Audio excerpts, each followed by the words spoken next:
অসমৰ মুক্ত কণ্ঠ শ্ৰদ্ধাৰ অখিল গগৈ দেৱলৈ আশু আৰোগ্য কামনা কৰি তেওঁলৈ বুলি একাজলি মৰমৰ সুধা মাথো। সংগ্ৰামী কথা জীৱনজ্যোতি কছাৰী।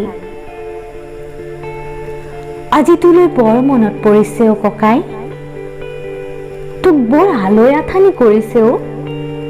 তই অসমীয়াৰ ৰক্ত প্ৰবাহৰ সুধা আকৰ, তোৰ গাত বীৰ লাচিতৰ তেজ আছে ককাই। লাখ লাখ স্বাভিমানী অসমীয়াৰ নাম আজি তই ৰাখিব লাগিব ধৰি।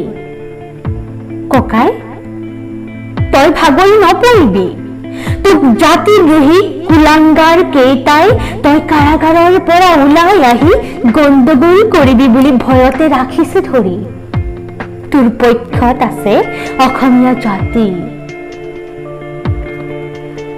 তোৰ কোনো ক্ষতি কৰিব নোৱাৰে ককাই সেই জাতিদ্ৰোহী নৰপিশাচ ৰূপী দানৱ কেইটাই। তই ভাগৰি নপৰিবি ককাই, তই মানুহ হয় মানুহ। আজি তোৰ মাতৃৰ কৰুণ গাথাই সিহঁতৰ সংসাৰ ধূলি চাপ কৰিব। সেইবোৰ মানুহে এইবোৰ কথা নাপায় বুজি। তই হাজাৰ অসমীয়াৰ প্ৰাণ, তোক লৈ সকলোৱে গাব জয়ৰ গান। কৰোণাৰ গইনালৈ তোক শেষ কৰাৰ ষড়যন্ত্ৰ ৰচনা কৰা মূৰ্খ নেতাক দিছো সুমতি, তই মাথো ভালে থাকিবি।